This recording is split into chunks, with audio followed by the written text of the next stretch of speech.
சென்னல், குலை தள்ளும் வாழை, குதித்தோடும் நதிகள், மலை சூழ்ந்த தேக்கு, மகரந்த பூக்கள், அலை மோதும் கடல்கள், அறம் கூறும் நூல்கள் பல உண்டு அங்கே பாரத மண்ணில். அந்த பாரத மண்ணின் மைந்தர்களே, மன்னர்களே, தமிழ் மன்னர்களே, உங்கள் அனைவருக்கும் என் வணக்கம். கொடுத்த தலைப்பில் நான் தேர்ந்தெடுத்த தலைப்பு நம்பிக்கை இருக்கிறது நாளைய தலைமுறையின் மீது. நம்பிக்கை இருக்கிறது யார் மீது? நாளை நமதே என வீர முழக்கமிடும் எமது சிங்கங்கள் மீது, நம்மை காக்கும் கவச கோட்டைகள் மீது. அணுவை துளைப்பார்கள், ஆழ்கடலை அளப்பார்கள், ஆகாயத்தில் பறப்பார்கள், கணினி கற்பார்கள், கை கருவி காண்பார்கள், கண் காணா இடத்திலே எதிர்முனை ஒலி கேட்பார்கள், உலகிலே இடைய தடம் கொண்டு இணைப்பார்கள், அண்ட வெளி செல்லும் ஆகாய ஓடத்தை கை கருவியில் செயல்படுத்துவார்கள்.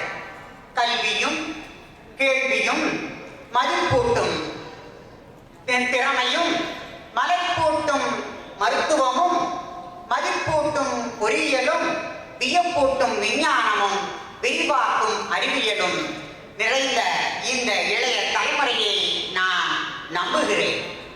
கண் இமைக்க நேரமின்றி கடமைகளில் உயிராகி, மழமை என்னும் இருள் பகை விரட்டி, அறிவென்னும் வாழ் சுழற்றி, மண் பதைக்கே தடம் பதித்த சான்றாகி, கொடுமைகளை தூசாக்கி, கொள்கைகளை மூச்சாக்கி வாழும் அந்த நாளைய தலைவர்களின் மீது நம்பிக்கை இருக்கிறது. அவர்களின் கைகளில் நாமும் இருக்கிறோம், நாடும் இருக்கிறது. சிந்தனை சிற்பிகளே, உங்களுக்கு சிவப்பு கம்பளம் விரிப்போம். கிழக்கில் தோன்றும் விடிவெள்ளியாய், கீழ் திசையில் சிவக்கும் செம்பருதியாய் சுடர்விடும் நாளைய தலைமுறையின் மீது நம்பிக்கை இருக்கிறது. சிந்தையில் தெளிவு, செயலிலே துணிவு, அன்பிலே இணைவு, அறிவிலே உயர்வு, இதயத்திலே கனிவு, எளிமையிலே இயல்பு, பண்பிலே பணிவு, பாசத்திலே பரிவு, உண்மையின் மதிப்பு, உழைப்பின் விரிவு, ஊக்கத்தின் சேர்வு, தன்னம்பிக்கையின் சிறப்பு, தளர்வில்லா சார்பு, இவையே எமது நாளைய தலைமுறையின் அடையாளங்கள். இவர்கள் கரைந்து போகும் நுரையன்று கடினமான பாறை, உருகி போகும் பனித்துளி அன்று இவ்வுலகத்தின் முதுகெலும்பு. நிமிர்ந்து பார்த்தால் நிஜத்தையும் மீட்பார்கள், முயன்று பார்த்தால் உலகத்தையும் ஆழ்வார்கள். இமயத்தையும் தம் மூச்சால் இடம் மாற்றுவார்கள், சிகரமும் தொடுவார்கள். நம் கண் நினைக்கும் நேரத்தில் புதுயுகம் படைப்பார்கள், புதுவிதி சமைப்பார்கள், சமுதாய கடையெடுப்பார்கள், சமத்துவ நீர் பாய்ச்சுவார்கள். நாளைய தலைமுறையில் வெற்றி பயணம் தொடரட்டும், நாட்டையும் வீட்டையும் நல்வழிப்படுத்துவார்கள் என்ற நம்பிக்கை இருக்கிறது. நம்பிக்கை இருக்கிறது எனது நாளைய தலைமுறையின் மீது. என் கவிதையின் இறுதியில் இன்றைய தலைமுறைக்கு ஒரு வேண்டுகோள். இளைய தலைமுறையோ இன்றைய தலைமுறைகளோ உங்களுடைய வழிகாட்டுதலும், உங்களுடைய வழிநடத்தலும், உங்களுடைய உறுதுணையும் இருக்கும் போது நாளைய தலைமுறை எட்டா உயரத்தில் பறந்து சென்று வெற்றி கனியை எட்டி பறிப்பார்கள் என்பது உறுதி. வணக்கம்.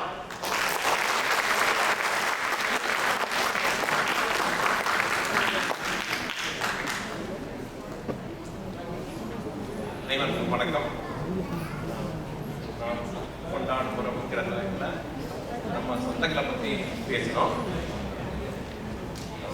அதுக்கப்புறமா வந்து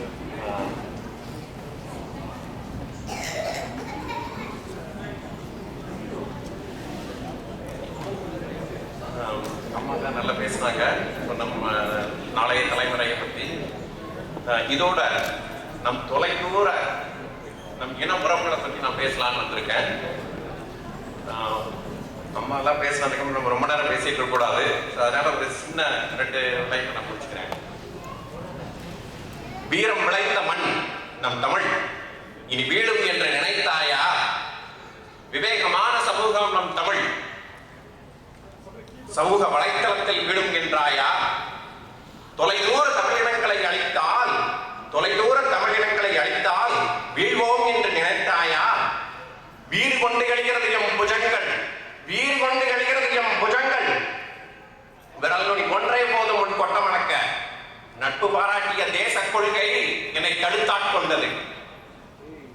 எம் கண்ணீரை கசக்கி பாலகரை நசுக்கி நீ நடத்திய நரபலி நாடகம் என்றென்றும் நீங்கா நரபடுவாகும். ஒப்பாரி ஓலங்களும் துப்பாக்கி சத்தங்களும் என் காதில் இறைந்திருக்க, பம்மாத்து அரசியலோ அதிலேயும் இறை தேடி ஆதாரமாய் ஆட்சி அமைக்க வாயற்று போனோமே இது நாளா? சாஸ்திர சரித்திரங்களை உருவாக்கியவன் நம் தமிழன் இன்று தண்ணீரிலே கையேந்தும் அவலம். அண்டமெங்கும் தமிழ் கூடினால் இந்திய தீபகற்பமே நிறைந்திடலாம். ஆனால் இது போன்ற வெறும் வாய்ப்பேச்சும் வீண் பேச்சும் தேவையில்லை. இக்கணம் ஈழத் தமிழர்தம் வாழ்வுதனை புணர வைக்க தன்னலமற்ற தொண்டுள்ளங்களோ புலம்பெயர்ந்த தமிழர்கள் ஆதரவு கரமே இக்கணம் தேவை. கிழக்கெல்லாம் வெளுத்தாச்சு, ஆட்சியெல்லாம் மாறியாச்சு நம் தேசத்தில் தாங்க.